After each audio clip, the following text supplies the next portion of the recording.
Hello, welcome to this video that is going to be all about cozy manga recommendations. At least in the northern hemisphere, it's approaching fall and winter time, so that's when you want to, curl in a blanket and get cozy with a book. I say that as it is 100 degrees in October right now, but it's the thought that counts. So these are going to be some recommendations that I consider cozy, gives you the warm fuzzies, good feelings, stuff like that. And starting off, we have the ultimate cozy manga, in my opinion, The Savior's Book Cafe Story in Another World. So this one is an isekai manga about a girl who gets sent to another world. She is regarded as the savior, but all she really wants to do is hang out, read books, eat good food. So when she is transported to this world, she asks the kind of being that sends her to give her all the powers so she is prepared if she ever has to go into battle or whatever, but also that she wants to be able to run a book cafe. So this is kind of a slice of life story about this girl who has her book cafe. She meets this handsome gentleman who is a knight, who also happens to love books, and it's about their romance and just their daily lives. There's a tiny bit of action and conflict in terms of the whole savior aspect, but for the most part this is just a very nice, wholesome, fluffy read. It's only 5 volumes. It's adorable, and I recommend if you want something cozy to read. Next, we have another one of the ultimate cozy reads, in my opinion. We have Yotsuba. So, Yotsuba is a story about a little girl and her father. They move to a new town, and it's just about mostly Yotsuba's interactions with the neighbors and the world, and you just see this, childlike wonder, the world through her lens. And it's pretty episodic. They're just, chapters about their lives, and they have, family outings and trips, and sometimes they just stay inside, but it's still a fun day because she's able to use her imagination and just interact with others, her dad's friends, the neighbors, like I said, her grandparents. It's just all very sweet, very wholesome. If you like manga with kids or family dynamics, I would highly, highly recommend this. It is a classic in my opinion, and yeah, I love this manga so much. It's just adorable, cozy, fun. One you can pick up a volume with when you're feeling down and just be cheered up right away. Then we have a really similar series in my opinion, Barakamon. This one is about a guy, he's a calligrapher, and he moves from Tokyo to this kind of remote island against his will, kind of. So he's very grumpy at first, doesn't intend to get to know any of the people on this island, but of course he does. He meets all the villagers, and especially this little girl, Naru, who he forms a bond with, and yeah, it kind of just opens his eyes to what's more out there in the world. He's pretty young, I think he's in his early 20s. And all he's known is the hustle, the grind, the city culture, so getting to be in the countryside in a more relaxed setting is really good for him, and yeah, just getting in touch with, nature and family values and community. It's a really good manga that shows that, so yes, I would recommend this if you want a slow-paced, slice of life, kind of coming-of-age story. I would recommend this.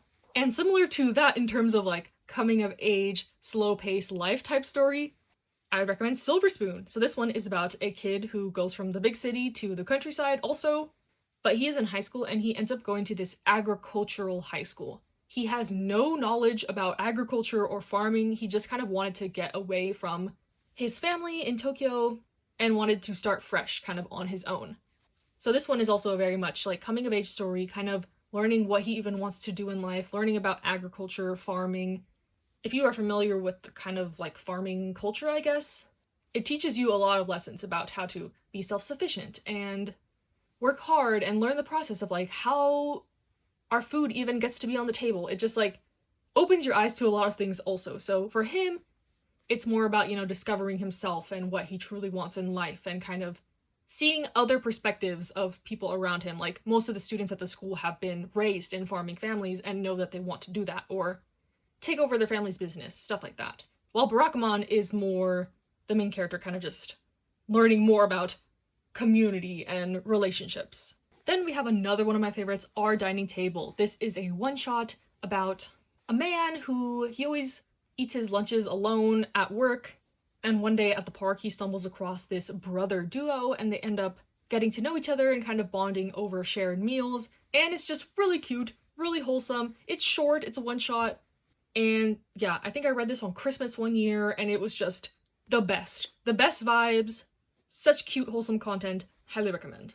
Then we have Kimun Do, another very cozy romance series. This one is about a girl in high school She doesn't really have any friends, her classmates kind of find her scary, but she gets befriended by the most popular guy in class and a couple other characters that kind of show the rest of the class that she's not like this weirdo. And it's just about her journey of like, coming out of her shell and her romance with this guy. And the key point to this manga is definitely the characters and the relationships. It's just so good, so wholesome, so fluffy feelings. This is a really long series at 30 volumes, but it is so worth it in my opinion. It is just lovely through and through. There's a little bit of drama here and there, but nothing too serious in my opinion, or too like out of nowhere and derails the whole story. So yeah, fluffy, warm feelings, butterflies type vibe, definitely cozy in my opinion. More romance series, but this one I think is super, super cozy, extra cozy, A Galaxy Next Door. So this one is about this guy who is a mangaka. He's kind of struggling. He has to take care of his 2 younger siblings, and his new assistant, this girl on the cover here, turns out to be kind of from another world? I won't spoil much more than that, but there's a little bit of fantasy elements, but the romance between the assistant and the mangaka is just so, so, so adorable, so wholesome. Another one that has, kids involved. So for me, that automatically amps up, the wholesome factor. But yeah, if you're not into the whole, fantasy elements, that is totally gone by, the 3rd volume. So I know that's, some criticism of the series I've seen, but I love this series so much. It's only going to be 6 volumes, I believe, so another short one. But I highly recommend if you want a cozy romance. And then the last recommendation I have is Hat Atellier. This one is not necessarily cozy in terms of the story and the content of it, but this one just gives off cozy vibes. With the art and the way you're able to immerse yourself in this world, it's just a whole other feeling. It's on a whole other level. But yeah, Hat Atellier is about this girl named Coco. She's always wanted to be a witch, but in this society, magic is kind of hush-hush. They don't really talk about what goes on in this world, but she ends up being able to be let into this world due to some very unfortunate circumstances. This manga is not happy, fluffy all the time. There are some very dark topics, but it's more so, like I said, the vibes and the atmosphere created by the art and the setting and stuff that makes it cozy in my opinion. So yeah, this is definitely the most non-cozy content, but very cozy atmosphere. The amount of times I said cozy in this video, that's not a word that's normally in my vocabulary, so kind of weird, but yeah. Hope you enjoyed this video. Hope you found some recommendations for when you're in a cozy mood. Stay safe, stay happy, stay healthy, and I'll see you in the next one.